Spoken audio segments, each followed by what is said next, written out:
Kakain muna po tayo bago tayo maghunting. Malayo pa pong biyahe ang aming pupuntahan.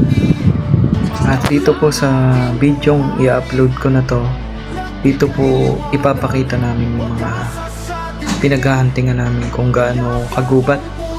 At ito po ay malapit na rin sa kabundukan.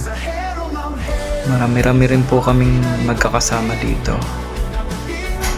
Yung iba na dating hindi ginagawa ito, parang kapag nagkikita sila ng mga kakaiba ay nahihikayat na talaga silang maging isang antingero o ganap na spiritual. Kaya naman po, hindi rin basta ang sumabak sa ganito, lalo po't walang poder, walang bakod, wala man lang balabal na dala, ay nakakalat lang po ang mga elemento. At minsan nga po inaapakan dahil nga po hindi sila nakikita ng normal na tao. At hindi talaga basta, kaya ang tao na paparusahan dahil nga po naaapakan ang mga elemento.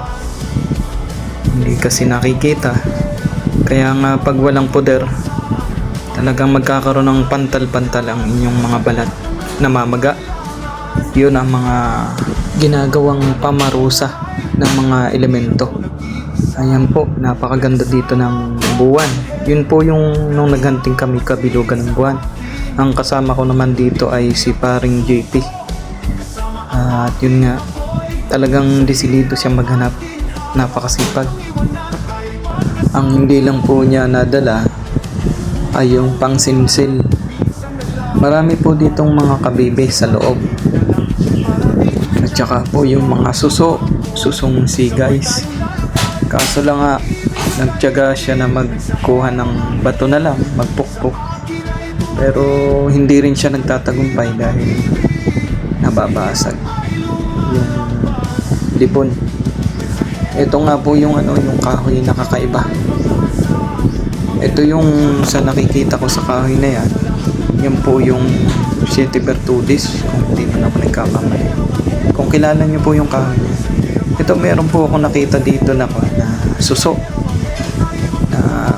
na fossil na. Pero titingnan po natin kung talagang ito legit na susong na fossil. Karamihan po sa mga napoposil na mga suso, diyan tumitira ang mga elemento at pinangangalagaan nila ito hanggang sa tinitira na nga po nila.